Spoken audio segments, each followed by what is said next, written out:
नमस्कार दोस्तों, आप पढ़ रहे हैं कक्षा 10वीं एनसीईआरटी गणित। आज हम पढ़ेंगे प्रश्नावली 5.2 के प्रश्न क्रमांक 3 को। तो देखिए, प्रश्न क्रमांक 3 के इन 5 सवालों को हम हल करेंगे, तो ध्यान से समझना। तो देखिए, अभी तक हमने क्या पढ़ा। समांतर श्रेणी को हम एपी कहते हैं, अरिथमेटिक प्रोग्रेशन कहते हैं, एपी के द्वारा दर्शाते हैं। और इसका एनवा पद एन बराबर ये होता है, इसी को हम व्यापक पद भी कहते हैं। और अंतिम पद एल बराबर ये फार्मूला होता है, इसके बारे में पढ़ा। लेकिन अब ध्यान देना, जैसे कहा जाता है 30वां पद ज्ञात कीजिए, ए 30, तो आप क्या करते हैं, एन की जगह 30 रखते हैं, तो 30 माइनस 1 कितना आएगा, 29 आएगा। तो हम डायरेक्टली कह सकते हैं a प्लस 29d। मतलब यहां पे अब a 30 यदि हमें सवाल में निकालना होगा, तो a 30 का फार्मूला हम लगाएंगे a प्लस इससे एक कम d। 30वां पद निकाल रहे हैं तो 29d। लेकिन यदि हम 20वां पद निकालें तो यहाँ पे a प्लस 20 से एक कम रख देना, 19d। यदि हम तीसरा पद निकालें तो 3 से एक कम रख देंगे, 2d। इस प्रकार से अब हम डायरेक्ट फार्मूले रखेंगे। जो भी आपको पद ज्ञात करना है उससे एक कम d आपको रखना पड़ेगा। तो अब हम इन फार्मूलों का भी प्रयोग करेंगे। यही फार्मूले हैं, लेकिन ये शॉर्टकट में थोड़ी प्रयोग होते हैं। तो हम पहला सवाल लेते हैं। तो देखिए, पहला सवाल है 2 के बाद एक बॉक्स बना है, यहां हमें एक संख्या भरनी है। फिर अगला पद है 26। तो देखिए, यहां पे यदि हम देखें तो पहला पद कितना है, 2 है। मतलब पहला पद स्मॉल a कहलाता है, जो कि 2 दिया गया है। अब यहां दूसरा पद हमें पता नहीं है, दूसरा पद हमें ज्ञात करना होगा। तो a2 का मान हमें अब ज्ञात करना है। और a3 का मान हमें कितना दिया गया है, 26 के बराबर दिया गया है। अब ध्यान रखना, आपको क्या करना है। देखिए, जो चीजें हमें दी जाती हैं उन्हीं के फार्मूले आपको लगाना है। a बराबर 2 दिया है। अब पहले पद का तो कोई फार्मूला नहीं होता है, तो इसका तो हम नहीं लगाएंगे। अब हमें ये चीज दी गई है, a3 बराबर 26 है। और a3 का हमने फार्मूला बताया है कि a प्लस 2d होता है, इससे कम d कर देना। तीसरा पद यदि है तो 2d करना, बराबर 26 लिखा हमने। अब देखिए, यहाँ a का मान हमने 2 रखा, प्लस 2d बराबर लिखा 26। अब हमें यदि d का मान ज्ञात करना है तो 2d बराबर 26। 2 का आप पक्षांतर कर दें तो 2 इस तरफ आएंगे माइनस के। 2d बराबर कितना हो जाएगा, 24। और फिर d बराबर हो जाएगा 24 के बटे में कितने आ जाएंगे, 2 आ जाएंगे। और 2 से यदि आप भाग देंगे तो d का मान फिर 12 दूनी 24, तो d का मान कितना हो गया, 12 हो गया। अब हमें निकालना क्या था, a2 निकालना था। तो हमने लिखा, फिर आता है a2 बराबर क्या होगा। अब a2 का मतलब दूसरा पद, और हमने आपको यहीं पे बताया तीसरा पद यदि आप निकाल रहे हैं तो 3 से एक कम d, 2d लिखेंगे। अब दूसरा पद यदि हम निकाल रहे हैं तो a प्लस 1d लिखना होगा, क्योंकि 2 यहां लिखे हैं तो 2 से एक कम d लिखेंगे, मतलब 1d।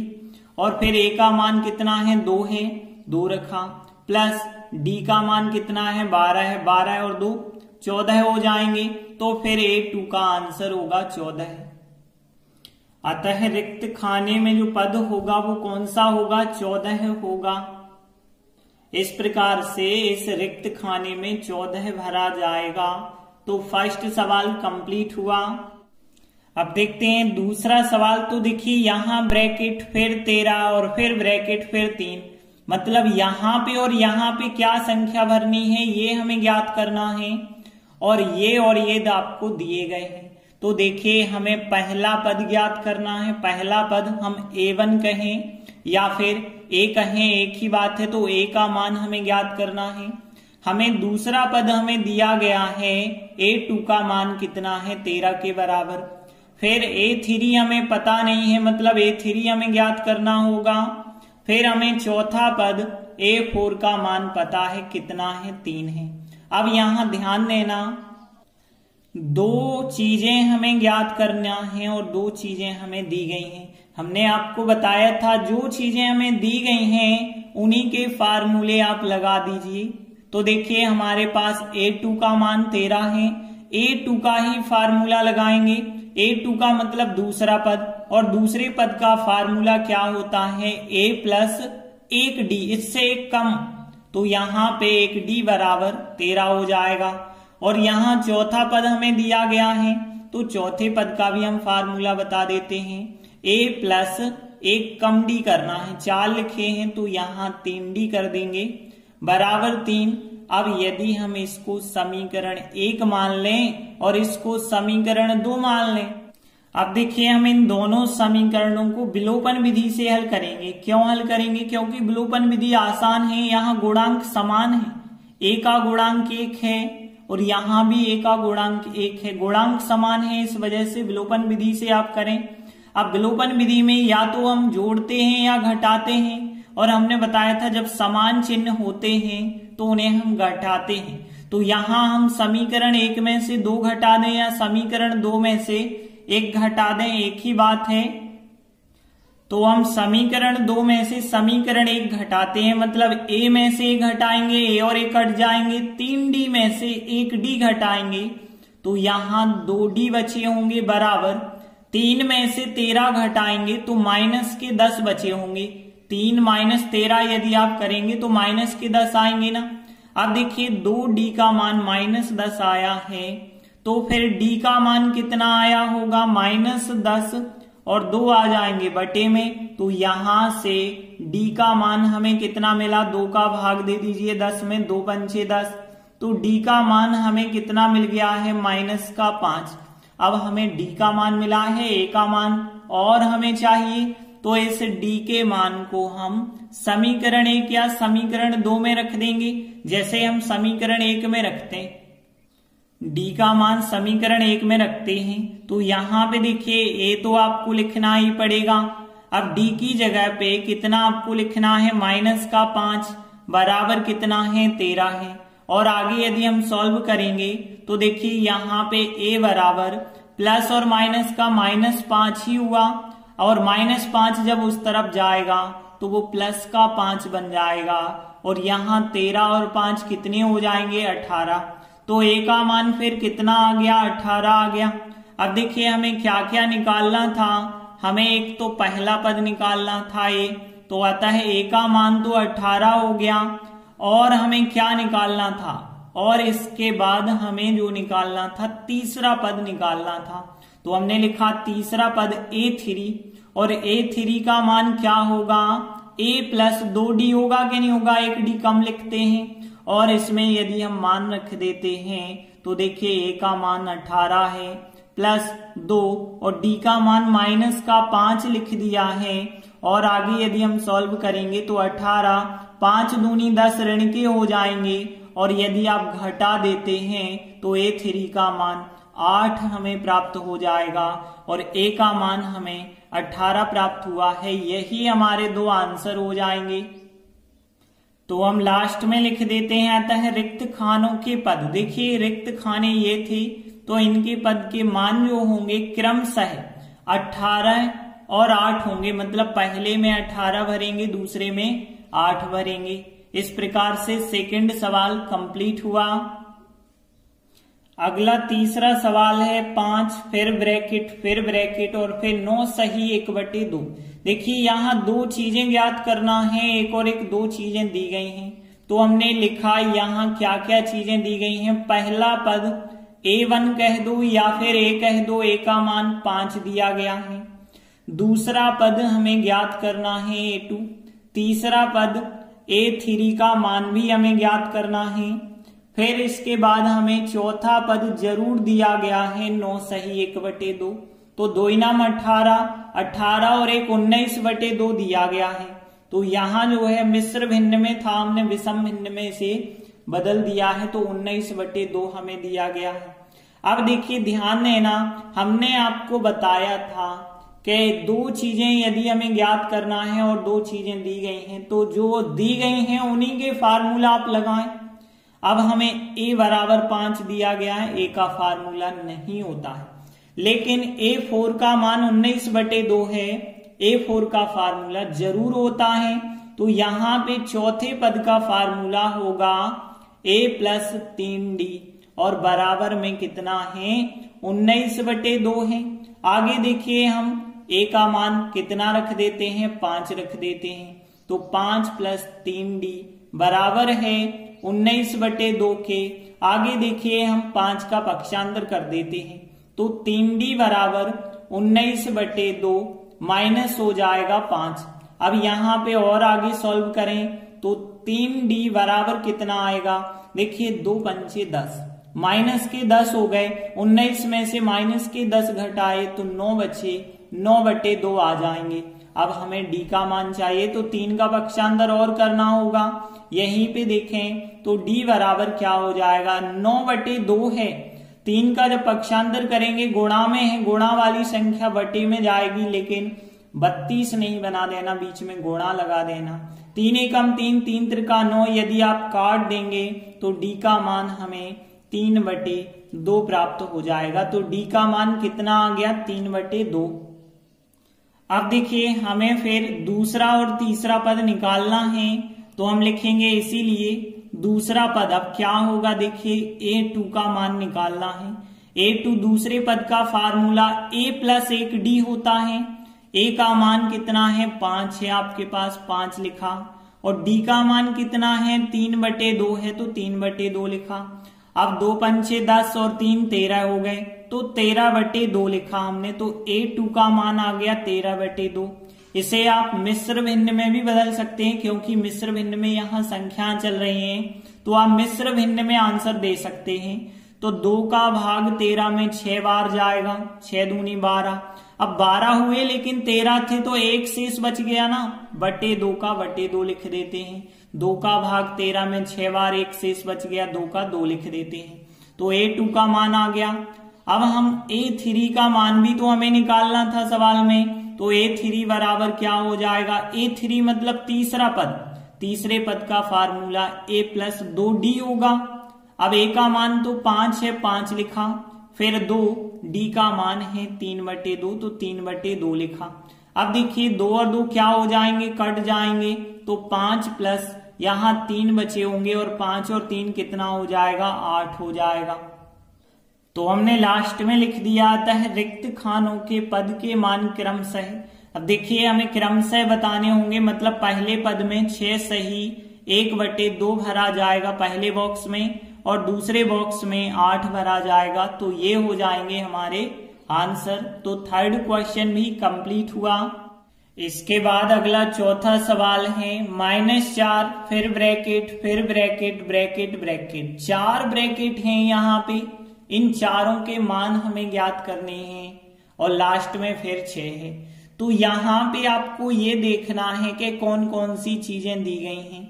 यहाँ पे देखा जाए पहला पद स्मॉल a होता है जो वो -4 है, और दूसरा तीसरा चौथा पांचवा पद हमें ज्ञात करना है। a2 का मान ज्ञात करना है, a3 का मान भी हमें ज्ञात करना है, a4 का मान भी हमें ज्ञात करना होगा, और a5 का मान भी हमें ज्ञात करना होगा। तो यहाँ दूसरा तीसरा चौथा पांचवा ये पद हमें ज्ञात करने हैं, और छठवा पद जो है हमें a6 का मान 6 दिया गया है। अब देखिए यहाँ पे हमने आपको बताया था कि जो चीजें हमें दी जाती हैं उन्हीं के फार्मूले हम लगाते हैं। एक हमें ये चीज दी गई और एक ये दी गई। अब a बराबर -4 है, इसका तो कोई फार्मूला नहीं होता पहले पद का, लेकिन छठवा पद 6 है, छठवें पद का जरूर होता है फार्मूला a + 5d। 6 है तो 5d होगा, और यहाँ पे बराबर में 6 का 6 लिखा, a की जगह a का मान -4 प्लस का 5d बराबर हो गया 6। अब देखिए 5d बराबर हो जाएगा 6, 4 उस तरफ चले गए प्लस के हो गए तो यहाँ 5d बराबर हो गया 6 और 4 10। तो d बराबर कितना हो जाएगा 10/5 हो जाएगा। 5 गुणा में थे बटे में आ गए। 5 का भाग 10 में 2 बार जाएगा तो d का मान कितना आ गया 2। अब a का मान हमारे पास पहले से ही है और d का मान आ गया। अब हमें दूसरा, तीसरा, चौथा, पांचवा पद ज्ञात करना है। तो फिर इसीलिए अब हम दूसरा पद निकालते हैं, फिर तीसरा, चौथा, पांचवा सब निकालेंगे। दूसरा पद क्या होता है, तो दूसरा पद a प्लस 1d होगा, क्योंकि यहाँ 2 है तो 2 से कम 1d होगा। अब a का मान है -4 और d का मान है 2, तो -4 में यदि 2 जोड़ेंगे तो -2 आएगा। फिर हम तीसरा पद निकालेंगे a3। अब देखिए यहाँ पे 3 है तो यहाँ 2d होगा, a प्लस 2d होगा और a का मान -4 प्लस फिर 2 लिखा और d की जगह d का मान हमने 2 रख दिया है। और आगे सॉल्व करेंगे तो -4 और यहाँ 2 और 2 का गुणा तो यहाँ +4, -4 + 4 कट जाएंगे, क्या आएगा 0 आएगा। अब हमें a4 का मान निकालना है, चौथा पद। तो चौथा पद क्या होगा, चौथे पद की बात करें तो उसमें 3d होगा, एक कम d होता है। अब a का मान कितना है -4 प्लस 3 लिखा और d का मान कितना है 2 है। अब -4 प्लस 3 2 का गुणा 6 हो जाएगा, +6 -4 तो +2 बच जाएंगे। a4 के बाद हमें a5 भी तो ज्ञात करना है। a प्लस 5 है तो 4d हो जाएगा, a का मान -4 और फिर +4 और d का मान 2 रखेंगे। अब देखिए -4 2 का गुणा 8। अब -4 +8 मतलब +4 यहाँ पे बचे होंगे। तो दूसरा पद, तीसरा पद, चौथा पद और पांचवें पद हमें ज्ञात करने थे, जो इस प्रकार से उत्तर हो जाएंगे। अतः रिक्त खानों के पद के मान क्रमशः -2, 0, 2 एवं 4 हो जाएंगे। इस प्रकार से चौथा सवाल कंप्लीट हुआ। अगला पांचवा सवाल देखते हैं। यहाँ ब्रैकेट, फिर 38, फिर ब्रैकेट है 3 और फिर -22 है।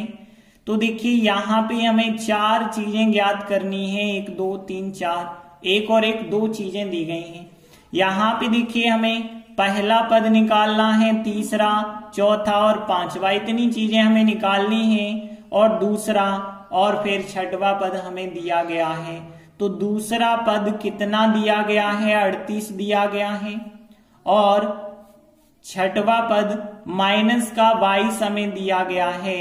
और ज्ञात क्या करना है, पहला पद ज्ञात करना है, तीसरा पद भी हमें फिर ज्ञात करना होगा, तीसरा पद ज्ञात करना है, चौथा पद भी हमें ज्ञात करना है और पांचवा पद भी हमें ज्ञात करना है। तो देखिए हमें जो ज्ञात करना है उनको हमने थोड़ी पीछे लिखा, जो हमें दिए गए हैं वो यहाँ पे लिखे। अब हमने आपको बताया था जो चीजें हमें दी जाती हैं उन्हीं के हम फार्मूले लगाते हैं। यहाँ दूसरा पद 38 दिया गया है तो दूसरे पद का फार्मूला a प्लस 1d होगा, बराबर हो जाएगा 38 के। और फिर छठवा पद -22 है, छठवें पद का a प्लस 5d होगा, बराबर हो जाएगा -22। इसे समीकरण 1 बना दो, इससे समीकरण 2 बना दो। अब इनको हम विलोपन विधि से हल करेंगे। तो विलोपन विधि में क्या होगा, a से कट जाएंगे घटाने पे। अब d में से 5d घटाओ या 5d में से d घटाओ, तो हम देख रहे हैं 5d में से d घटाओ तो 4d बचे होंगे। तो यहां हम समीकरण 2 में से 1 को घटाएंगे। तो समीकरण 2 में से समीकरण 1 घटाते हैं, a में से 1 घटाया, a और a तो कट गए। 5d में से 1d घटाएंगे, 4d बराबर -22 में से 38 को घटाना है। रफ में देखिए -22 से 38 को जब आप घटाएंगे तो माइनस के कितने हो जाएंगे, 60 हो जाएंगे। तो माइनस के यहाँ पे हमने लिखे 60। अब 4d बराबर -60 है तो d बराबर कितना होगा, -60 बटे में आ जाएगा 4। 4 से भाग देंगे 60 में तो 15 चौके 60, मतलब डी का मान माइनस का 15 हो जाएगा। अब देखिए डी का मान आया। अब डी का मान यदि हम इस किसी भी समीकरण में रख दें तो ए का मान आ जाएगा। तो डी का मान समीकरण 1 में रखते हैं तो देखिए ए लिखा हमने, फिर डी का मान -15 है, माइनस के 15 लिखे बराबर 38। अब देखिए हमें निकालना है ए का मान, तो ए बराबर कितना हो जाएगा 38। 15 इस तरफ आएंगे तो वो प्लस के हो जाएंगे और 38 में 15 आप जोड़ेंगे तो 53 हो जाएगा ए का मान। तो प्रथम पद का मान 53 हो गया। अब देखिए हमें प्रथम पद ज्ञात करना है, प्रथम पद तो आ गया। अब हमें तीसरा, चौथा, पांचवा पद भी ज्ञात करने होंगे, तो फिर इन सबको निकालते हैं हम। इसीलिए अब तीसरा पद निकालते हैं तो तीसरा पद मतलब फार्मूला हो गया a प्लस 2d। ए 3 निकाल रहे 3 है तो 2d होगा। फिर अब a का मान है 53 और प्लस 2 लिखा और d का मान -15 है, -15 लिखा। आगे देखिए 53 और यहाँ पे 2 और 15 का गुणा 30 होगा, माइनस के होंगे लेकिन यहाँ पे, और फिर 53 में से 30 घटाएंगे तो 23 आ जाएगा तीसरा पद। अब देखिए चौथा पद यदि हमें चाहिए तो चौथे पद का फार्मूला लगाएंगे, a प्लस 3d होगा। अब a का मान 53 रखेंगे, फिर 3 लिखेंगे और d का मान माइनस का 15 लिखा बराबर। अब 53 की 53, 15 × 45 हो जाएगा और यदि 45 घटा दो 53 में से तो 8 बचे होंगे, तो चौथा पद हो गया 8। अब हमें पांचवा पद भी निकालना था। पांचवें पद का फार्मूला a प्लस 4d होता है। a का मान 53 है, फिर 4 लिखा और d का मान माइनस का 15 है। अब 53 यहाँ पे 15 4 का गुणा 60 हो गए माइनस के, 53 में से 60 घटाएंगे माइनस के 7 बचे होंगे। तो इस प्रकार से पहला पद भी हो गया, तीसरा, चौथा और पांचवा पद ज्ञात हो गए। अतः रिक्त स्थानों के पद के मान क्रमशः 53, 23, 8 एवं -7 हैं। इस प्रकार से पांचवा सवाल भी कंप्लीट हुआ। धन्यवाद।